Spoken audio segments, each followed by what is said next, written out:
4 வருஷம் ஆகுது அவன் வீட்டுக்கு வந்துட்டு. 2வது குழந்தை வயித்துல இருக்கும்போது எங்கள் பொண்ணு பெரிய பையனை கூட்டின்னு வீட்டுக்கு வந்துடுச்சு. ஓ, பிரச்சனை ஆயிடுச்சு. பிரச்சனை ஆச்சுமா? பட்டாயத்தை அவங்க தங்கச்சி கொடுத்துட்டாங்க. அடமானம் வச்சு கொடுத்துட்டாப்படி. தெரியாமலே. ஆனா உயிர் போறது இருக்கிறது வந்து டாக்டர் மட்டும் தான் தெரியும், எங்களுக்கு தெரியாது. சாதாரண ஆக்சிடென்ட் என்கிட்ட சொல்லிட்டாங்க. அந்த பசங்க இருந்துக்கிறாங்களாங்க? 3 மாசம் கேட்டாங்கம்மா, ஆயா போறான்ட்டு. என் கொம்பு அடிக்குது சுரின்ட்டு. கேட்கக்கூடாது, ஆயாவே கேட்கக்கூடாது, தாத்தாவே கேட்கக்கூடாது, சுரின்னு அடிக்கிறது.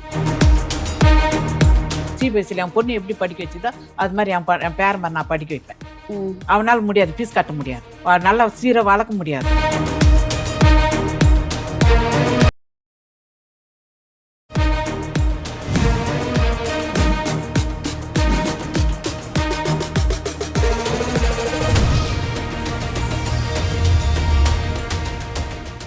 ஜெயா பிளஸ் நேயர்கள் அனைவருக்கும் வணக்கம். 2 குழந்தைங்களோட எதிர்காலத்தை கருத்துல கொண்டு அவங்களோட தாத்தா பாட்டி இன்னைக்கு நம்ம நிகழ்ச்சிக்கு வந்திருக்காங்க. அவங்களோட பொண்ணு ஒரு ஆக்சிடென்ட்ல இறந்துட்டாங்க. இறந்ததுக்கு அப்புறம் அவங்களோட மருமகன் தான் இப்ப அந்த 2 குழந்தைங்களே வச்சிருக்காங்க.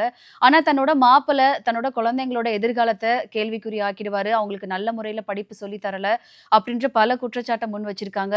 எங்களோட பேர குழந்தைங்க எங்க கூட இருந்தாதான் அவங்களோட எதிர்காலம் நல்லா இருக்கும், அதனால அந்த குழந்தைங்களை மீட்கிறதுக்கு ஏதாவது பண்ண முடியுமா அப்படின்னு சொல்லிட்டு கேட்டு வந்திருக்காங்க. என்னாச்சு வாங்க பார்க்கலாம்.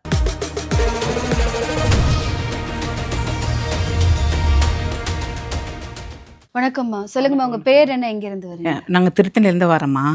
என் பேரு முருகம்மா. உங்க பேரு சார்? மோகன்தாஸ். என்ன பிரச்சனை போயிருக்கு, எதுக்காக அந்த நிகழ்ச்சிக்கு வந்திருக்கீங்க? எதுக்குன்னா எங்கள் பொண்ணு வந்து நாங்கள் திண்ணனூரில் கட்டி கொடுத்தோம். எங்கள் பொண்ணு எஸ்ஐ, பட்டாபுரம் ஸ்டேஷன் மகளிர் ஸ்டேஷனில் எங்கள் பொண்ணு எஸ்ஐயாக ஒர்க் பண்ணுறாங்க. பொண்ணு பேர் மெர்சி, மருமகன் பேர் சாம்சன். 2 ஆம்பளை பசங்க, மெல்வின் மர்வின், 2 ஆம்பளை பசங்க. என்ன வயசாகுது அவங்களுக்கு? இப்போ 6 வயசு ஆகுது. ஃபஸ்ட் ஸ்டாண்டர்ட் படிக்கிறான். நான் சிபிஎஸ்சி ஸ்கூல் திருத்தணியில் படிக்க வச்சுருந்தேன். திருத்தணி படிக்கும்போது வந்து எங்கள் பொண்ணு ஆக்சிடென்ட் செத்துறதுக்குள்ள மார்ச் மாதம் 20 ஆக்சிடென்ட் ஆனது. என் பொண்ணு போன வருஷம் 4 வருஷம் ஆகுது அவன் வீட்டுக்கு வந்துட்டு. எங்கள் பொண்ணு 2வது குழந்தை வயித்துல இருக்கும்போது எங்கள் பொண்ணு பெரிய பையனை கூட்டின்னு வீட்டுக்கு வந்துடுச்சு. ஓ, பிரச்சனை ஆயிடுச்சு. பிரச்சனை பையனா குழந்தைய பார்த்துக்க முடியாது, உன் சம்பளத்தை கொடு, எனக்கு உன்னோட ஏடிஎம் கார்டு கொடு, அப்போதான் நான் உன் குழந்தைய பார்த்துக்குவேன் அப்படின்னு சொல்லிட்டாங்க. அவர் எது வேலைக்குள்ள அவரு வாத்தியார் சென்னையில் பிரைவேட் வேலை செய்யறாரு. அவர் 12,500 ரூபாய் தான் சம்பளம் வாங்குறது. அந்த சம்பளமே என் பொண்ணு கிட்ட கொடுக்கறது கிடையாது. என் பொண்ணு தான் அவங்க குடும்பத்தை பார்த்துக்கிறது, அவங்க அப்பா உடம்பு சரியில்லை, அம்மா கொண்டு எல்லாமே என் பொண்ணு தான் பார்த்துக்கிறது, மொத்தமே என் பொண்ணு பார்த்துக்கிறது. அவன் பைசாலாம் என் பொண்ணு எதிர்பார்க்கறது கிடையாது. என்ன ஆச்சுன்னா வீட்டு பட்டா காணும். எங்கள் பொண்ணு தேடும்போது அவங்க வீட்டு பட்டா காணும். எங்கள் பொண்ணு ஒரு நாள் சுத்தமாக முடியும் தடுவி அந்த பட்டாயை வைத்து பீரோவில் வச்சு புட்டு போட்டுச்சு. சாவியும் எங்கள் அவங்க வீட்டுக்கு அந்த தெரிஞ்சு சாவி வச்சுடுவா. வச்சுக்கும் போது எங்கள் பொண்ணு டியூட்டிக்கு போயிட்டு இருக்கும்போது பட்டாயத்தை அவங்க தங்கச்சி கொடுத்துட்டாப்படி. அடமானம் வச்சு கொடுத்துட்டாப்படி. தெரியாமலே அடமானம் வச்சு அவங்க தங்கச்சி கொடுத்துட்டு எங்கள் பொண்ணு வந்து கேச்சு, எங்கே பட்டா காணும், டியூட்டி போயிட்டு வந்து பட்டா காணும், சாவி தரன்னு பார்த்தா பட்டா இல்லை. அப்புறம் கேட்டால் எனக்கு தெரியாது அப்படின்னு காணும், பட்டா காணும். ஏன்னா எனக்கு தெரியாது, நான் உனக்கு தெரிஞ்சு தானே, சாவி உனக்கு தான் தெரியும், யாருக்கும் தெரியாது, எங்கே போச்சு பட்டான்னு.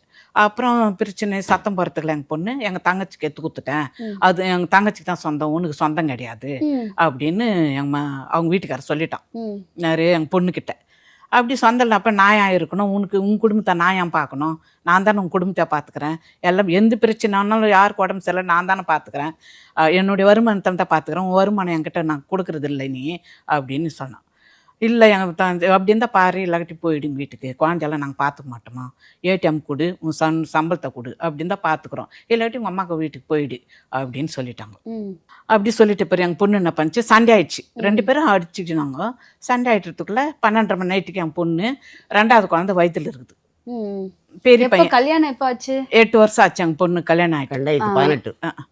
ஓகே, வந்தது உங்க வீட்டுக்கு வந்தது 4 வருஷம் ஆச்சு. 2020 வந்துச்சு. 4 வருஷம் அது வீட்டுக்கு வந்து ஓகே. ரெண்டாவது குழந்தை வயித்துல இருக்கும்போது சண்டை போட்டுன்னு வீட்டுக்கு வந்துட்டேன். அது வரையும் மருமகன் வீட்டுக்கு வந்து போகிறது வந்துன்னு போயின்னு மாதத்துக்கு 2 வாட்டி போகிறது வர்றது இப்படி இருந்தாங்க. எங்கள் பொண்ணும் போவோம் வரும். அப்படி இருக்கிறதுக்குள்ள 3.5 வயசு வச்சு பெரிய பையனுக்கு எங்கள் ஊர்லேயே சேர்த்துக்கணும். சேர்த்துக்கின்னு பஸ் ஸ்டாண்டு திரும்ப வந்ததுக்கு அப்புறம் அவங்க வீட்டுக்கார அந்த சாம்சன் அவர் வந்து கூப்பிடவே இல்லையா? கூப்பிடுவே இல்லை. வருவாரு போவார், போவாரும் கூட மாட்டேன், வந்து பார்த்துட்டு மட்டும் பார்த்துட்டு போவாங்க. அப்படி இருக்கும்போது இப்போ பெரிய பையனை எங்கள் திருத்தணிலே CBSE படிக்க வச்சுன்னு சேர்த்துட்டோம். படிக்க வச்சுருந்தேன். படிக்க வச்சுன்னு இருக்கும்போது இவன் வருவான் போவோம் போகிறது வர்றது. அதுக்குள்ளே 2வது குழந்தை பிறந்துச்சு. ஹாஸ்பிட்டலில் பெரிய ஆப்ரேஷன் பண்ணால் அந்த ஆப்ரேஷன் பண்ணுறது கூட பார்க்கறதுக்கு வரல. பார்க்கறதுக்கு வரதில்ல. வந்து பார்த்துட்டு மறுபடியும் போயிட்டு அப்படி ஆப்ரேஷன்னா பண்ணக்கூடாது அப்படின்னு சொல்லிட்டேன். அப்படி இல்லை என்னால் முடியாது, நீங்கள் குழந்தைய பார்த்துக்க மாட்டேன்னு எங்கள் அம்மா 2 பசங்களை பார்த்துக்கணும், எங்கள் அம்மாவில் முடியாது, நீங்களே பார்த்துக்க முடியாது சொல்லாதப்பா எங்கள் அம்மா எப்படி பார்த்துக்கின்ட்டு 2 பசங்க எனக்கு போதும், 3 பசங்கன்னு நான் பார்த்துக்கின்னு டியூட்டிக்கு வர முடியாது. 3வது குழந்தைக்கு லீவ் கொடுக்க மாட்டாங்க, கவர்மெண்ட் லீவ் கொடுக்காது. 2 குழந்தைங்க தான் ஒரு வருஷம் லீவ் கொடுப்பாங்க, அப்புறம் நான் எப்படி பார்த்துக்கிறது அப்படின்னு சொல்லிட்டு எங்கள் பொண்ணு ஆப்ரேஷன் பண்ணிச்சு. எங்கள் சின்ன பொண்ணு தான் அவள் கூட இருந்தா. ஆப்ரேஷன் பண்ணுறது கூட கையெழுத்துப்பட்டது எங்கள் பொண்ணு, சின்ன பொண்ணு தான். அது கூட அவர் எதுக்கும் வரல. அது கூட வரல. திரும்ப குழந்தை பிறந்த பிறகு ஒரு 2 மாதம் முத்து வந்தா அப்படி பார்க்கறது போகிறது இப்படி தான் மாதம் வந்து போய். உங்ககிட்ட எல்லாம் நல்லா பேசுவாரா வரும்போது போகும்போதெல்லாம்? சும்மா என்னென்ன அவங்க ஒய்ஃபு பசங்க அப்படி தான் அப்படி பேசிருக்கும் போது இங்கேருந்தே டியூட்டிக்கு போவோம். எங்கள் பொண்ணு திருத்தணிலேருந்து பட்டாபுரம் டெய்லி போவோம் வரும். காலையில் போயிடலாம். இல்லை ட்ரெயின் பஸ்ஸு திருத்தணி வரையும் பைக்கு. நாங்கள் திருத்தணி பக்கமாக கிராமத்தில் இருக்கிறோம். வண்டி ஸ்டாண்டில் விட்டுட்டு ட்ரெயின் பஸ்ஸு அப்படி போயிடுவான் எங்கள் பொண்ணு. அப்படி போயிட்டு இருக்கும்போது நான் திருத்தணிலே ஆக்சிடெண்ட் ஆயிடுச்சு. லாரி குறுக்கா வந்துட்டான், பெட்ரோல் ஊற்றுக்கு அவன் குறுக்கா வந்தான். எங்கள் பொண்ணு டியூட்டிக்கு வரும்போது ஆக்சிடெண்ட் ஆயிடுச்சு. தலை எப்போ நடந்தது? March 20 23-25 madam. மார்ச் 20 ஆக்சிடெண்ட் செத்துச்சு. அப்புறம் என்னாச்சுன்னா ஹாஸ்பிட்டல் எடுத்துன்னு போய் சேர்த்தோம். ஸ்கேன் எடுத்தாங்க. ஸ்கேன் எடுத்துக்கல அவங்க அவங்களுக்கு தெரிஞ்சு போச்சு உயிர் போயிடுன்ட்டு. ஏன்னா லாரி ஏறி இறங்கிச்சு, ஹார்ட் போயிடுச்சு. அதனால் திருவள்ளூர் ஹாஸ்பிட்டலில் திருத்தணியில் போட்டோம். திருத்தணியில் ஸ்கேன் எடுத்துட்டு அவங்க டாக்டர் சொன்னேன். ஆனால் எங்ககிட்ட சொல்லலை. நான் வந்து ஹாஸ்பிட்டலுக்கு சென்னைக்கு இட்டுன்னு வரணும் அப்படின்னு சொல்லிட்டு வேனை பேசிட்டேன். வேனால் பேசிட்டு பைசா எங்கள் அண்ணன் மண்டாட்டிக்கிட்டு கொடுத்து நான் சின்ன பையன் வச்சுன்னு இருக்கிற கையில். அதனால் நீ வேணாம் வீட்டில் இருன்னு. ஆனால் உயிர் போகிறது இருக்கிறது வந்து டாக்டருக்கு மட்டும் தான் தெரியும், எங்களுக்கு தெரியாது. சாதாரணமாக ஆக்சிடென்ட் என்கிட்ட சொல்லிட்டாங்க. சரி நம்ம பொண்ணு போயிடுச்சுன்னு அப்படின்னு சொல்லிட்டு நான் என்ன பண்ணேன், பைசா பையில் சுற்றி என் தம்பி பண்டாட்டி அண்ணன் மண்டாட்டிக்கிட்ட கொடுத்துட்டு நீங்கள் போங்க, என் பெரிய பொண்ணு தம்பி பண்டாட்டி அண்ணன் மண்டாட்டியெல்லாம் எல்லாரும் வேனில் ஏற்றிட்டு நான் சின்ன குழந்தை ஏற்றின்னு வந்துட்டு போலீஸ் ஸ்டேஷனில் கம்ப்ளைண்ட் கொடுத்தேன். லாரிக்கு மேலே கம்ப்ளைண்ட் கொடுத்தேன், பொண்ணு இது மாதிரி ஆக்சிடென்ட் ஆகிடுச்சின்னு கம்ப்ளைண்ட் கொடுத்துட்டு நான் போலீஸ் ஸ்டேஷனுக்கு போயிட்டேன். இவங்க வேன் எடுத்துன்னு பொண்ணை ஏற்றின்னு திருவள்ளூர் GHக்கு நான் ஹாஸ்பிட்டலுக்கு அமிச்சேன். ஆனால் எங்கள் பொண்ணுக்கு வந்து திருவள்ளூர் ஹாஸ்பிட்டல் கிட்ட வந்து உயிர் போயிடுச்சு. இது ஒர்க் அவுட் ஆகல, நாடி நரம்பு வேலை செய்யாத கூட ஆட்டு மலை ஏறி இமிடியேட் ஹாஸ்பிட்டலில் திருத்தணி GH திருவள்ளூர் DH அதுக்குள்ளே அட்மிட் பண்ணுறதுக்குள்ள அவங்க இது வைக்கிறதுக்குள்ள பெருமூச்சு விட்டு உயிர் போயிடுச்சு. ஒரே ஒரு 5 நிமிஷத்துக்கு போயிடுச்சு. அது ஒரே பொண்ணாமா? எனக்கு 5 பொண்ணுமா. இது 2வது பொண்ணு. பெரிய பொண்ணு அரக்கோணத்தில் கொடுத்தேன். இன்னொரு பொண்ணு எங்கள் அண்ணனுக்கே கொடுத்தேன். எங்கள் மருமகனுக்கு அண்ணனுக்கே ஒன்று கொடுத்தேன். கல்யாணத்தில் எங்கள் பொண்ணு என் 2வது பொண்ணு கல்யாணம் பண்ணுறப்போ சின்ன பொண்ணை பார்த்துட்டு அவன் இஷ்டப்பட்டு அவங்க இப்போ அங்கே சந்தோஷமா இல்லை அந்த பொண்ணு டைவர்ஸ். 2வது பொண்ணை கல்யாணம் பண்ணி இவங்க தம்பி கல்யாணம் பண்ணும்போது பொண்ணு பார்த்து கல்யாணம் பண்ணிட்டான். இந்த பொண்ணை கல்யாணம் பண்ணும்போது அவங்க அண்ணன் கல்யாணம் ஆகாதான் தான் அவன் என் கடைசி பொண்ணை பார்த்து இந்த பொண்ணு தான் எனக்கு வேணும்னு சொல்லி அதை கல்யாணம் பண்ணினான். கல்யாணம் பண்ணிட்டு டைவர்ஸ் பண்ணிட்டாப்போ சந்தேகப்பட்டு பொண்ணு மேலே சந்தேகப்பட்டு டைவர்ஸ் பண்ணிட்டான். இப்போ ரன்னிங் அடிக்கிறது பிடிக்கிறது எங்கன்னா போகக்கூடாது, மார்க்கெட்டில் எதனா வாங்கினா அவங்க மேலே சந்தேகப்பட்டு வீட்டில் வந்து சண்டை போட்டு அடிக்கிறது. இதே மாதிரி எவ்ரி பிளேஸ் போனாலும் இது மாதிரி தான் தகராறு வரும். சரி ஓகே. இப்போ பொண்ணு இறந்துட்டாங்க. இறந்ததுக்கு அப்புறம் அவங்க வந்தாங்களா? வந்தாங்க. சாவு நான் எங்கள் வீட்டுக்கு திருத்தணிக்கு எடுத்துன்னு வந்துட்டோம். அதாவது இப்போ உங்க வீட்டில் வச்சுதான் எல்லா சம்பளம் எங்கள் வீட்டில் செத்துச்சு. நாங்களே அடக்கம் பண்ணி எங்கள் ஊர்லேயே அடக்கம் பண்ணிங்கன்னா குழந்தை ஸ்கூலுக்கு போயின்னு வந்துச்சு. பெரிய பையன், சின்ன பையன் 3.5 வயசு இருக்கிற விவரம் கூட தெரியாது. பெரிய பையன் வந்து CBSE ஸ்கூலில் படிக்க வச்சிருந்தேன்.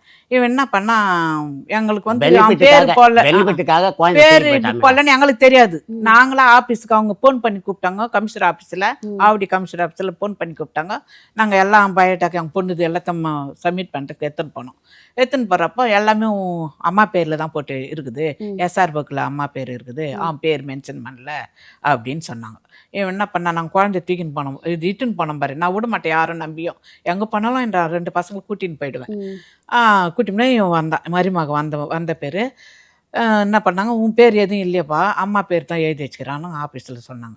என்ன பண்ணோம், சரிம்மா இருக்கட்டும், குழந்தைங்க பேரில் ஷேர் வந்தால் கூட குழந்தைங்க பேரில் போடணும், மருமகனுக்கும் கொடுக்கணும், அப்பா அம்மாவுக்கும் கொடுக்கணும், அப்படி தான் ஷேரு அப்படின்னு சொல்லிட்டு சொன்னாங்க. என்ன பண்ணிட்டான், நம்ம பேர் எதுலுமே இல்லையே அப்படின்னு சொல்லிட்டு குழந்தை தூக்கின்னு போயிட்டோம்.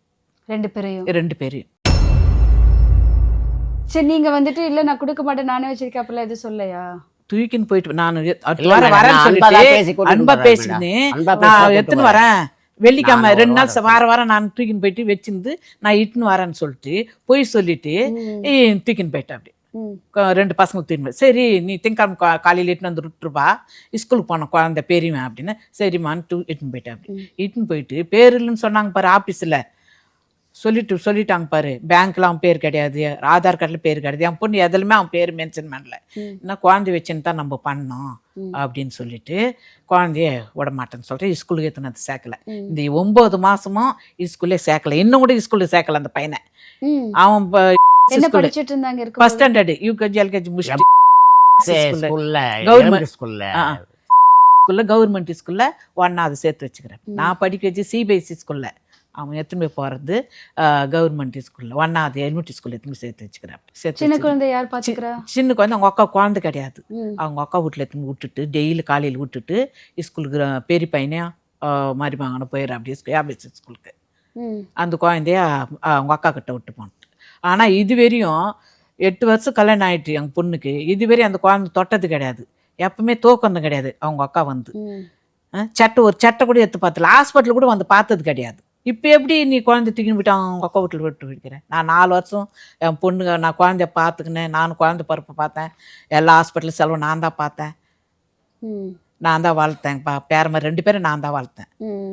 இப்போ எப்படி நீ பணத்துக்கு பேர்? அந்த பசங்க இருந்துக்கிறாங்களாங்க? யாரு 3 மாதம் கேட்டாங்கம்மா, ஆயா போகிறான்ட்டு இவன் கொம்பு எடுத்து அடிக்குது சுரின்ட்டு. கேட்கக்கூடாது, ஆயாவே கேட்கக்கூடாது, தாத்தாவே கேட்கக்கூடாது, சுரின்னு அடிக்குது. அந்த குழந்தை மிரட்டுறது குஷ்ட்டு வந்து, பெரியவனு மிரட்டுறது குஷ்ட்டு வந்து. நீங்க நேர்ல போய் பாத்தீங்களா குழந்தைங்கள? காமிக்கிறதுலம்மா போகிறேன் நான், மாதம் போகிறேன். பூட்டு போட்டுறாங்க அக்காக்காரி, கது சாத்திடுறது டக்குன்னு கது சாத்திடுது. நாங்கள் என்ன பண்ண முடியும்? அப்படியே ரோட்டில் நின்று எடுத்து வாங்கின்னு போகிறோம் பாரு பையன், இது சாப்பிட்றது என் பேர மாதிரி சாப்பிட்ற பொருளால் எடுத்துன்னு போயிட்டு டிரைவர் விட்டு செவுரி எகிரி வச்சு சேரில் வச்சுட்டு வந்துடுறோம், அவங்க எடுத்து சாப்பிடுவாங்க. இப்படிதான் நந்தன் இது வரையும். கடைசியா எப்போ பார்த்தீங்க உங்க பேர பசங்களை? கடைசியாக பார்க்கவே முடியல மேடம். பார்க்க வீட்டுக்கு மதில் சோறு வந்து எங்கள் பொண்ணு காசு எடுத்து மதில் சோறு கட்டிட்டான், பெரிய டோர் போட்டான். அந்த வீட்டில் இருக்கிறதில்ல, நாங்கள் அடிக்கடி போய் பார்க்குறேன்ட்டு இருக்கிறதில்ல. அவங்க அக்கா வீட்டில் தான் இருக்கிறாங்க, போகிறது வர்றது அவங்க அக்கா வீட்டில். பெரிய பையனை வந்து எப்போ ஸ்கூலுக்கு கூட்டின்னு போகிறான், சின்ன குழந்தை ஒரு ஆள் வச்சு உள்ளவே பூட்டு போட்டு லாக் பண்ணி வைக்கிறாங்க. நாங்கள் ஏதாவது பலகாரம் வாங்கிட்டு போனால் அந்த மதில் அவங்க சொந்த வீட்டில் மதில் சோறு எகிரி குச்சி வீட்டில் வச்சுட்டு வந்துடும். அவ்வளோதான், பார்க்கவே முடியுது இல்லைங்க. அவங்க அப்பா ரிட்டையர்ட் ஆன பேர் கூட சொல்லவே இல்லை, எங்கள் பொண்ணை கூப்பிடவே இல்லை, குழந்தைங்களும் கூட்டின்னு போல. இல்லை, அவங்க மட்டும் கொண்டாடிக்கணும், ஆண்டு கொண்டாடிக்கணும். மனைவி எங்கள் வீட்டில் இருக்கிறாங்க. அவங்க அப்பா ரிட்டையர்ட் ஆகுறாரு, எங்கள் அப்பா ரிட்டையர்ட் ஆகிறாரு, வான்னு வீட்டுக்கு கூப்பிடல. ஷேர் வருது, அந்த ஷேர் இவனே பார்த்துக்கலாம், கூப்பிடவே இல்லை. இப்போ எங்கள் பாப்பா அவங்க அப்பா இறந்து போனார், அதுக்கு அவங்க செலவு பண்ணி காரியத்தை முடித்தாங்க. கர்மாதம் நடக்குது இல்லை, அதுக்கும் என் பாப்பா தான் பார்த்தாங்க. என் சின்ன பெரிய பையன் பேரனுக்கு கொரோனா வந்தால் 3 லட்சம் ரூபாய் என் பொண்ணு இன்னொரு பொண்ணு செலவு பண்ணி காப்பாற்றி விட்டாங்க. இவ்வளோத்தையும் பார்த்தாங்க. 6 லட்சம் ரூபாய் வட்டிக்கு வாங்கி கொடுத்துருக்காங்க. வேலைக்காக 6 லட்ச ரூபாய் நான் கடை வாங்கி கொடுத்தேன். 6 லட்ச ரூபாய் வேலைக்கு அவங்க மருமக இருக்கிற திருநூரில் பக்கத்தில் தெரு தான் வேலை வாங்கி கொடுக்குறேன்னு ஒருத்தனை பண்ணால் வாங்கி 6 லட்சம் கொடுத்துட்டா. அப்படி கொடுத்துட்டு நான் 6 லட்சம் கொடுக்கல, 4 லட்சம் தான் கொடுத்துது. 2 லட்சம் எங்கள் மருமகனை எடுத்துட்டேன். அப்படி அந்த 2 லட்சம் எடுத்து கேட்டு செவுரு செலவு பண்ணிக்கின்னு அப்படி அதாவது இவங்க இறந்த காசு வந்தது வச்சு. ஏன்னா என்ன காசு? நான் வட்டிக்கு வாங்கி கொடுத்தேன் வட்டிக்கு வாங்கி கொடுத்தது. நான் வட்டிக்கு வாங்கி கொடுத்தேன் 6 லட்ச ரூபாய் வேலைக்காக கொடுத்தேன். என் பொண்ணு இருக்கும்போதே நான் எங்கள் பொண்ணுக்கிட்ட கொடுத்தேன். எங்கள் பொண்ணு எடுத்துன்னு போயிட்டு அவங்க வீட்டுக்காரங்கிட்ட கொடுத்தேன். அவங்க வீட்டுக்காரர் எடுத்துன்னு போயிட்டு வேலை வாங்கி தரேன்னு சொன்னாங்க பாரு, அவங்க கிட்ட கொடுத்துட்டாங்க. இது உயிரோட இருக்கும்போது எந்த முக்கியமான விஷயத்துக்கும் கலந்துக்கல. இப்ப இவங்க இறந்ததுக்கு அப்புறம் குழந்தைய கூட்டிட்டு 2 போயிட்டு டெலிவரி நானே பார்த்தேன். ஒரு டெலிவரி நாங்கள் பார்க்கணும், ஒரு டெலிவரி அவன் பார்க்கணும். அதை பார்க்கவே இல்லை மேடம். ம். கொரோனா வந்து அவன் தான் செலவு பண்ணி பார்க்கணும். இல்லை கடைசி ஆப்ரேஷன் பட போகிற பொண்டாட்டிக்குனாக்கா ஆப்ரேஷன் கைது போடல. என் கடைசி பொண்ணு வந்து கைது போட்டாங்க ஆப்ரேஷனில், நர்சிங் ஹோமில். அவங்க அப்பா செத்து போனது செலவு, அவங்க அப்பா கருமாற செலவு என் பொண்ணு தான் பார்த்தாங்க. ம். அவங்க பெரிய பேரனுக்கு கொரோனா வந்து அவன் தான் காப்பாற்றணும். ஏன் நாங்கள் செலவு பண்ணோம். 3 லட்சம் கொடுத்து மெட்ராஸில் ட்ரீட்மெண்ட் பார்த்தோம். கொரோனாலே செத்துருக்க வேண்டிய குழந்தை அது. இவ்வளோத்தையும் நாங்கள் பார்த்துனே பராமரித்து படிக்க வச்சுக்கிறோம். என் பொண்ணு ஆத்மா தாகம் தீர்றதுக்கு என் பிள்ளைங்க பெரிய பிள்ளைங்கள ஆகணும் அப்படின்னு அந்த அம்மா சொன்னது நிமித்தம் நாங்கள் தான் படிக்க வச்சிருந்தோம். எங்களை அன்பாக பேசி தான் ஏமாற்றி கூட்டிகிட்டு போனான். திருப்பி கேட்கும்போது கொடுக்க மாட்டேன்ட்டான். என் பிள்ளைய நான் பார்த்துக்குவேன்னு சொல்கிறான். ம். ஆனா கான்வென்ட் ஸ்கூல்ல சேர்க்க நாங்கள் படிக்க வைக்கணும். கவர்மெண்ட் ஸ்கூல்ல எடுத்து சேர்த்து வச்சுக்கிறேன். ம். அதான் படிப்பு. குழந்தை எப்படி படிக்கும், வர எப்படி ஒழுங்கு share- வரும், எப்படி சீரா இருப்பாங்க. வர ஷேரெல்லாம் ஸ்கூல் போற வேலை இல்லை, துணி ட்ரெஸ் அயன் பண்ற வேலை இல்லை, அப்படியே கூட்டின்னு வருது, அப்படியே மறுபடியும் கூட்டின்னு வருது. படிப்பே கற்றுக் கொடுக்கறது கிடையாது. அவங்க வீட்டில் சாயந்தரம்னா தண்ணி அடிப்பான், பத்துறது அவங்க அம்மா தான் ஊட்டுவாங்க. அந்த நாங்கள் குழந்தைங்களை வந்து அவங்க அம்மா தான் ஈவினிங் ஊட்டுவாங்க. ஈவினிங் வந்ததுமே லெசன் கொடுப்போம், கற்றுக் கொடுப்போம். என் பொண்ணு கற்றுக் கொடுப்போம், நாங்கள் கற்றுக் கொடுப்போம்.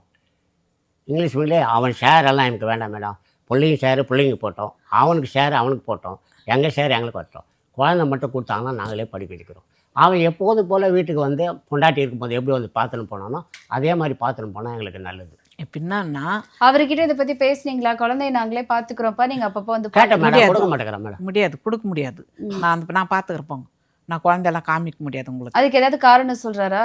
காரணம்னா எப்படின்னா அதாவது அந்த பணம் வந்து benefit-க்காக மேடம், வருதுல காரணம் ஆபீஸ் சொல்றது பண்ண எங்க மேடம். பொண்ணு வேலை செஞ்சு ஆபீஸ் பணம் வருது இல்லைங்களா, அதுல வந்து நாமினியை என்ன போட்டு வச்சிருக்குது எங்க பொண்ணு. அவங்க வீட்டுக்காரன் பேர் போடல. அதனால அந்த இன்ஸ்பெக்டர் என்னப்பா, மகளிர் இன்ஸ்பெக்டர் பட்டாபுராமில் வேலை செய்து அங்கே தானே எங்கள் பொண்ணு டியூட்டி பார்த்துருந்தது. அந்த டியூட்டி பார்க்குறதுன்னு எந்த கமிஷனர் இருந்து யார் இருந்தாலும் அந்த ஸ்டேஷனுக்கு தான் இன்ஸ்பெக்டர் தான் ஃபோன் பண்ணுறாங்க. ம். எப்படி ஏதுன்ட்டு விசாரிக்கிறாங்க. அவங்கள இவங்க என்ன சொல்கிறாங்கன்னா, என்ன நாமினியை போட்டு வச்சுருக்கிறாங்க. அதை அப்படியே மறைச்சிடுறாங்க. மறைச்சிட்டு இவங்க தான் வாரிசு, வீட்டுக்காரர் தான் வாரிசு, ம். வீட்டுக்காரர் தான் நாமினியை போடணும் குழந்தை பேரில். ம். குழந்தைங்க பேர் பைசா குழந்தைங்க பேர் போட்டு கணவர் தான் யார் nominee. பாதுகாப்பு தகப்பன் தான் கொடுக்குறாங்களோ தற்போது யார் குழந்தை யார் கையில் இருக்குதோ அவங்களுக்கு போகணுன்றது இன்ஸ்பெக்டர் சிபாஸ் வந்து ம். என்ன நாமினி போட்டு வச்சிருக்கு பாரு. பேங்க்ல ஆபீஸ் பணத்துல எல்லாத்துலயும் நாமினி போட்டு வச்சு அது சொல்றதே கிடையாது. வீட்டுக்காரர் தான் நாமினி, வீட்டுக்காரர் தான் போடணும் அப்படின்னு இன்ஸ்பெக்டர் வந்து ஆபீசருங்களுக்கு ஃபோன் பண்ணி சொல்லிடுறாங்க. ம். அவனை தான் போடணும் அப்படின்னு சொல்லிட்டு நான் போயிட்டு கமிஷனர்கிட்ட கம்ப்ளைண்ட் பண்ணேன். ம். வக்கீல் கிட்ட எல்லாம் அப்படியே விட்டு வாங்கியிருக்கிறேன், அதுவும் வாங்கி எடுத்துன்னு கொடுத்தா அவனும் வாங்கி எடுத்துன்னு வந்து கொடுத்துரு அப்படி. ம். அவனும் அப்படியே விட்டு நானும் அப்படியே விட்டு வாங்கி கொடுத்துருக்கேன் வக்கீல் கிட்ட. அது கொடுத்த பேர் என்ன பண்ணோம், ஆயாவை தானே போடணும். ஆயா போடுறதில்ல, தகப்பன் தான் வாரிசாக போடணும், கார்டியனாக போடணும். குழந்தைங்களுக்கு குழந்தை பைசா குழந்தை பெருமாள் போட்டு ஆனா கார்டியனாக போடணும். சட்டப்படி பார்த்தா ஒரு அம்மா இறந்துட்டாங்கன்னா அவங்களுக்கு அப்பான்னு இருந்தாங்கன்னா குழந்தைங்க வந்துட்டு அப்பாவுக்கு தாண்டி தான் மத்த எல்லாருமே அது வந்துட்டு அம்மா வழி சொந்தமா இருக்கட்டும் மத்த யாரா இருக்கட்டும் அப்பான்னு ஒருத்தர் இருந்தாருன்னா அவர் பார்ப்பாங்க. ஆனா இங்க நம்ம விஷயத்துல என்னன்னா 4 வருஷமா அவங்க அப்பான்னு சொல்லிட்டு எதுவுமே பண்ணலன்னு சொல்றீங்க. ஆமா பண்ணல. அப்பவே கோச்சிட்டு வந்து உங்க வீட்டுல இருந்திருக்காங்க, அப்பவுமே சும்மா யாரோ மாதிரி வந்து பார்த்துட்டு பாத்துட்டு அவ்வளவுதான். எதுவும் பண்ணல. சோ இந்த மாதிரி இருக்கும்போது இறந்ததுக்கு அப்புறம் கூட்டிட்டு போனதுதான் அங்க இடிக்குது இல்லையா? பேரன் எனக்கு என் பேரன் எனக்கு வேணுமா, எனக்கு பேரன் தேவை. ஏன்னா அவங்க கிட்ட இருந்தா படிக்க வைக்க மாட்டான் சரியா. ஹோம்ஒர்க் கற்றுக் கொடுக்கறதுக்கு இல்லை, சீரை வளராதுங்க அவங்க கிட்ட இருந்தா, சீரவே இருக்காதுங்க குழந்தைங்க. நானும் சிபிஎஸ்சியில் என் பொண்ணு எப்படி படிக்க வச்சுதோ அது மாதிரி என் பேரன் மாதிரி நான் படிக்க வைப்பேன். அவனால் முடியாது, ஃபீஸ் கட்ட முடியாது, நல்லா சீரை வளர்க்க முடியாது. என் பேர் ஏதாவது ஒர்க் பண்றீங்களாமா? இல்லம்மா, அவரு இப்போ ஒர்க் பண்ணந்தாரு, ரிட்டையர்ட் ஆகிட்டாரு. என் பேர் எனக்கு பிள்ளைங்க கிடையாது, எனக்கு பிள்ளைங்க இல்லை. என் பேர் நான் பிள்ளைங்கள நினச்சி நான் வளர்த்துக்கிறேன், நான் படிக்க வைக்கிறேன், சிபிஎஸ்சி ஸ்கூலில் படிக்க வைக்கிறேன். அவன் குழந்தை கொடுத்தா போதும் எனக்கு. சரி, இது சம்பந்தமா நீங்க போலீஸ் ஸ்டேஷன்ல ஏதாவது கேஸ் கொடுத்தீங்க? கேஸ் கொடுத்தம்மா, கேஸ் கொடுத்தேன். டிஜிபி கிட்ட கேஸ் கொடுத்தேங்க, எஸ்பி கேஸ் கொடுத்தேன், திருத்தணி இன்ஸ்பெக்டர் போலீஸ் கேஸ் கொடுத்தேன், டிஎஸ்பியும் கேஸ் கொடுத்தேன், எல்லா போலீஸ் ஸ்டேஷனும் கேஸ் கொடுத்தேன். இவங்க இன்ஸ்பெக்டர் ஃபோன் பண்ணி சொல்லிடுறாங்க, அவங்க கேஸ் எடுக்காதீங்க, குழந்தைய வாங்கி கொடுக்காதீங்க, அவன் வீட்டுக்கார பேர் எதுவும் மென்ஷன் பண்ணல, எதில் பேர் பண்ணல அவங்க ஒய்ஃபு, அதனால் குழந்தை தான் அவங்களுக்கு பொறுப்பு, அதனால் குழந்தைய வாங்கி கொடுக்காதீங்க, இருக்கட்டும் அவங்ககிட்டன்னு எல்லா ஸ்டேஷனும் இன்ஸ்பெக்டர், பட்டாபுரம் இன்ஸ்பெக்டர் ஃபோன் பண்ணி சொல்லிடுறாங்க. என் எதிர்க்கவே ஃபோன் பண்ணி சொல்கிறாங்க. அவங்க ஃபோன் பண்ணுறாங்க, நாங்கள் பெட்டிஷன் கொடுத்த உடனே கேஸ் கொடுக்குறப்ப ஃபோன் பண்ணால் அவங்க ஃபோன் பண்ணி சொல்கிறாங்க. இதான் அதனால தான் அவன் வந்து எங்களுக்கு கண்ணு காமிக்காததுக்கு இன்ஸ்பெக்டர் தான் காரணம். அவங்க தைரியம் தான், இல்லாட்டி அவன் எப்போ எடுத்துன்னு வந்து எங்கிட்ட குழந்தை எடுத்துன்னு விட்டுறாரு. சரி, அவங்க ஏன் வந்துட்டு இது சாம்சனுக்கு சப்போர்ட் பண்றாங்கன்னு நினைக்கிறீங்க? சப்போர்ட் பண்ணால் ஏதோ சம்திங் அப்படின்னு பார்த்தா மெர்சி தான் காவல்துறையில ஒர்க் பண்ணிட்டு இருந்திருக்காங்க. சோ அப்படின்னு பார்த்தா இவங்களுக்கு ஃபேவரா தானே எல்லாரும் பண்ணிருக்கணும். அவங்க வந்து ஃபர்ஸ்ட் எங்களுக்கு சப்போர்ட் பண்ணி எங்க பொண்ணு சாவியத்துலேருந்து எங்கிட்டே ஒப்படைச்சாங்க. அவங்க தான் முதல்ல சப்போர்ட் பண்ணாங்க. காரமாந்திராலாம் முடிஞ்சிட்ட பேர் இவங்க போயிட்டு மிரட்டி இருக்கிறாங்க, கட்சிக்காரால கூட்டின்னு போயிட்டு சாம்சன் மிரட்டி இருக்கிறாங்க. இன்ஸ்பெக்டரை மிரட்டுறதுக்குள்ள சரி உங்களுக்கு தான் நான் சப்போர்ட் பண்ணுறேன் அப்படின்னு சொல்லிட்டு ஒத்துன்னு இருக்கிறாங்க. இப்போ எல்லா ஸ்டேஷனுக்கும் எல்லா கட்சி பலம் இருக்கா?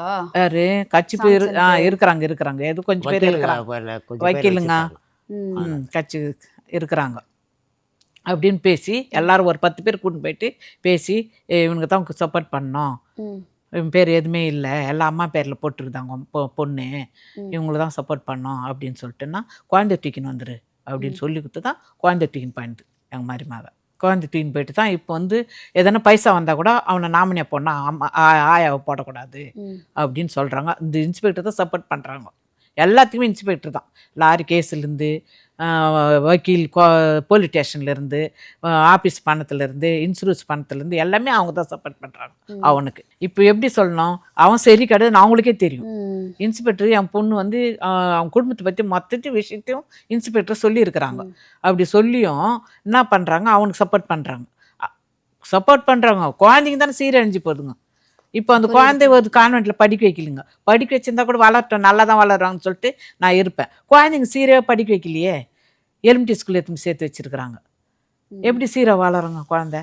படிப்பு சொல்லி கொடுக்குறது கிடையாது, நேராக எடுத்துன்னு வந்து விட்டுற வேண்டியது, பாட்டின் குடிச்சிட்டு பத்துற வேண்டியது, அவங்க அம்மா சாப்பாடு ஓட்ட வேண்டியது குழந்தைங்களுக்கு, திரும்ப மறுபடியும் அதே மாதிரி குளிக்க வச்சுட்டு மறுபடியும் இட்டுன்னு போக வேண்டியது, அந்த குழந்தை எடுத்துன்னு அவங்க அக்கா வீட்டில் விட்டுற வேண்டியது. இதுதான் நடக்குது. புரியுதுமா? நீங்க வந்துட்டு திருத்தணிக்கு போங்க, திருத்தணி ரிப்போர்ட்டர் வந்துட்டு அவங்க கூட வருவாங்க, அவங்க கூட போயிட்டு நீங்க போலீஸ் ஸ்டேஷன்ல கம்ப்ளைண்ட் பண்ணுங்க. கம்ப்ளைண்ட் பண்ணிட்டு திரும்பவும் நடவடிக்கை எடுக்கலன்னா எங்களுக்கு காண்டாக்ட் பண்ணுங்க. சட்டப்படி அப்படின்னு பார்த்தா அம்மா இல்லைன்னா அப்பா கீழே தான் வந்துட்டு குழந்தைங்களை வந்துட்டு ஒப்படைப்பாங்க, சட்டப்படி அதுதான். பட் நீங்க சொல்றதெல்லாம் வச்சு 4 வருஷம் உங்க பொண்ணு உங்க வீட்டுல தான் தங்கி இருந்திருக்காங்க. அப்ப வரைக்கும் அவர் வந்துட்டு அப்பான்ற முறையில எந்த ஒரு கடமையும் அவர் பண்ணது கிடையாது. நாத்தனாரும் வந்தது இல்லை, எங்க வீட்டுக்கு வந்தது கிடையாது. அந்த குழந்தைங்களும் இப்ப நல்ல ஸ்கூல்ல படிக்கலாம் கூட, எதிர்காலம் வந்துட்டு வீணா போயிடுமோன்ற பயத்துல நீங்க வந்திருக்கீங்க. அந்த 2 குழந்தைங்களோட நலன் கருதி லீகலா எங்களால எவ்வளவு சப்போர்ட் பண்ண முடியுமோ அந்த அளவுக்கு நாங்க சப்போர்ட் பண்றோம். சாம்சன் உங்ககிட்ட நாங்க பேச ட்ரை பண்ணோம், உங்க சைடு என்ன நடந்திருக்கு அப்படின்னு கேட்கறதுக்காக நாங்க ட்ரை பண்ணோம், உங்க அம்மாவுக்கும் ட்ரை பண்ணோம். பட் வந்துட்டு உங்க போன் வந்துட்டு ரீச் ஆகல. திரும்பவும் எங்களால முடிஞ்சவங்க கிட்ட நாங்க பேச ட்ரை பண்றோம். உங்களோட குழந்தைங்க தான், பட் இருந்தாலும் அந்த குழந்தைங்களுக்கு ஒரு நல்ல ஸ்கூல்ல சேர்த்து அவங்களுக்கு ஒரு நல்ல எதிர்காலம் கொடுக்கணும் அப்படின்னு சொல்லிட்டு இவங்க நினைக்கிறாங்க. கல்யாணம் ஆயிட்டு 8 வருஷம் ஆச்சு, பட் 4 வருஷம் அவங்க அம்மா வீட்டில் தான் குழந்தைங்களை வச்சுட்டு தங்கியிருக்காங்க. அப்போ அவங்க உயிரோட இருக்கும்போது அவங்க குழந்தைங்க வேணும் இல்லை பொண்டாட்டி வேணும்னு சொல்லிட்டு நீங்க செய்ய வேண்டிய கடமையெல்லாம் நீங்க எதுவுமே ஒழுங்கா செய்யலைன்னு சொல்றாங்க. ஒருவேளை நீங்க அப்போ எல்லாமே செஞ்சிருந்தீங்கன்னா இப்போ இவங்களுக்கு எந்த பிரச்சனையும் இருந்திருக்காது. ஏன்னா அவங்களோட குழந்தைங்கள நீங்க நல்லபடியா பார்த்துப்பீங்கன்னு சொல்லிட்டு இவங்களுக்கு ஒரு நம்பிக்கை இருந்திருக்கும். பட் அப்போலாம் அவங்க உயிரோட இருக்கும்போதே நீங்க செய்ய வேண்டிய கடமையை ஒழுங்கா செய்யாததுனால இப்பவும் அவங்க பயப்படுறாங்க, எங்க அந்த குழந்தைங்களோட எதிர்காலம் போயிடுமோ, நல்ல ஸ்கூல்ல சேர்க்காம நல்லா படிக்காம ஏதாவது ஆயிடுமோ அப்படின்ற மாதிரி நினைக்கிறாங்க. நீங்களும் குடிச்சிட்டுலாம் வந்து பிரச்சனை பண்றதா அப்படின்ற மாதிரியும் வந்துட்டு சொல்றாங்க. அந்த குழந்தைங்களை நீங்க ஒழுங்கா வளர்க்கல, ஒழுங்கா படிப்பு சொல்லி தரல அப்படின்ற மாதிரியும் சொல்றாங்க. ஒருவேளை அதெல்லாம் உண்மையா இருக்கும் பட்சத்துல உங்க குழந்தையோட எதிர்காலம் தான் இதனால பாதிக்கப்படுது. பின்னாடி இதுக்காக வருத்தப்பட போறது நீங்களா தான் இருப்பீங்க. ஒரு அப்பான்ற முறையில ஒருவேளை இதெல்லாம் உண்மையா இருந்ததுன்னா ப்ளீஸ் அதை எல்லாத்தையும் மாத்திக்கோங்க. உங்க குழந்தைங்களை நல்ல முறையில படிக்க வச்சு நல்ல வகையில ஆளாக்கணும்னு சொல்லிட்டு எங்க சார்பில இருந்து நாங்க கோரிக்கையா விடுக்கிறோம். உங்ககிட்ட திரும்பவும் சொல்றேனே, சட்டப்படி பார்த்தா அப்பா கிட்ட இருக்கணும்னு தான் நினைப்பாங்க. ஆனா அவரு சரியில்லாத பட்சத்துல அந்த குழந்தைங்களோட எதிர்காலத்தை சரியா வளராதுமா. குழந்தைங்க வளர மாட்டாங்க, நல்லா படிக்க மாட்டாங்க, அவங்க கிட்ட அந்த படிக்க மாட்டாங்க. நான் சீரை படிக்க வச்சு காலையில சாயந்தரம் ஹோம்ஒர்க் எல்லாம் கற்றுக் கொடுப்போம். ஆனா அந்த பழக்கமே கிடையாது. அவங்க அப்பாவுக்கு தமிழ் மீடியம் தான் சேர்த்து வச்சிருக்கிறாங்க. தமிழ் மீடியம் தானே கவர்மெண்ட் ஸ்கூல் போட்டு வச்சுக்கிறேன். அப்படி நாங்கள் படிக்கிற நாங்கள் சிபிஎஸ்சியில் படிக்க வைக்கிறோம். குழந்தைங்க உதவி எங்களுக்கு எனக்கு வேணுமா, வேணும். சீரழிஞ்சிட்டு அவங்க கிட்ட இருந்து சீரழிஞ்சிட்டு வாங்க. நல்லா படிக்க வைக்க மாட்டேன். யார் ஹோம்ஒர்க் கற்றுக் கொடுக்குது? அவங்களுக்கு டிஃபன்லேருந்து, சாப்பாடுலேருந்து, துணிலேருந்து, அயன் பண்ணுறது, ஷூ போடுறது எல்லாம் தாத்தா ஆயா தான் நாங்கள் செய்கிறோம். அவங்க வீட்டில் ஒரு நாள் கூட செஞ்சதில்லை. என் பொண்ணுக்கு அது நம்பிக்கை கிடையாது. அவங்க வீட்டில் நல்லா வளருதுன்ட்டு என் பொண்ணுக்கு நம்பிக்கை கிடையாது. எங்ககிட்ட வளர்ந்தா தான் அது ஆத்மா தீரும். புரியுது. சாம்சங் திரும்பவும் சொல்றான், அது உங்களோட குழந்தை தான், அதுல எந்த மாற்று கருத்தும் இல்லை. ஆனா அந்த குழந்தைங்களோட எதிர்காலம் உங்க கையில தான் இருக்கு. ஒருவேளை நல்ல ஸ்கூல்ல படிக்க வச்சு அவங்களுக்கு நல்ல முறையில வளர்த்தீங்கன்னா எங்களுக்கும் சந்தோஷம் தான், அவங்களோட தாத்தா பாட்டி இவங்களுக்கும் சந்தோஷம் தான். ஆனா அவங்களோட எதிர்காலமே கேள்விக்குறி ஆக்கிட்டு நீங்க ஏதாவது பண்ணிட்டீங்கன்னா அந்த பசங்க வளர்ந்து வந்து இப்போ ஒருவேளை அவங்களால கேள்வி கேட்க முடியாத சின்ன குழந்தைங்களா இருக்கலாம். ஆனா இதுவே ஒரு 10 வருஷம் 20 வருஷம் கழிச்சு அவங்களே திரும்ப உங்களை கேள்வி கேட்பாங்க. அந்த இடத்துல நீங்க தான் பதில் சொல்ல வேண்டிய இடத்துல நிப்பீங்க. அந்த 2 பசங்களோட எதிர்காலத்தை உங்களோட சுயநலத்துக்காக, காசுக்காக நீங்க ஒருவேளை அந்த பசங்களை வச்சிருக்கீங்க அப்படின்ற மாதிரி இருந்ததுன்னா உங்களோட சுயநலத்துக்காக உங்க பசங்க 2 பேரோட வாழ்க்கையை நீங்க கேள்விக்குறி ஆக்கிடாதீங்க. திரும்பவும் நான் ஒரு கோரிக்கையாவே வைக்கிறேன், உங்க பசங்களோட வாழ்க்கை உங்க கையில இருக்கு. ஒருவேளை உங்களால பாத்துக்க முடியாத பட்சத்துல, அந்த குழந்தைங்களுக்கு நல்ல எதிர்காலத்தை கொடுக்க முடியாத பட்சத்துல அவங்க தாத்தா பாட்டி ரெடியா இருக்காங்க, எங்களுக்கு பணம் வேண்டாம், எங்க பசங்க 2 பசங்களை கொடுத்துட்டா நான் நல்லபடியா வளர்த்துப்பேன், அப்பதான் என்னோட பொண்ணோட ஆத்மா சாந்தி அடையும், அதுக்காக தான் நாங்க வந்திருக்கோம், வேற எந்த பணத்தை எதிர்பார்த்து வரல அப்படின்னு சொல்றாங்க. உங்களோட பசங்களோட வாழ்க்கை உங்களோட கையில தான் இருக்கு. தயவு செஞ்சு ப்ளீஸ் அதை வேஸ்ட் பண்ணிடாதீங்க, வீணாக்கிடாதீங்க. எதிர்காலத்துல நீங்க தான் அவங்களுக்கு பதில் சொன்னா, உங்க கேள்வி கேட்கும்போது பதில் சொல்ல வேண்டிய இடத்துல நீங்க தான் இருப்பீங்க. அதை மனசுல வச்சுட்டு இப்ப என்ன பண்ணணுமோ அதை நீங்க பண்ணணும்னு நாங்க கேட்டுக்கிறோம். மீண்டும் மற்றொரு நிகழ்ச்சியில் சந்திப்போம். நன்றி, வணக்கம்.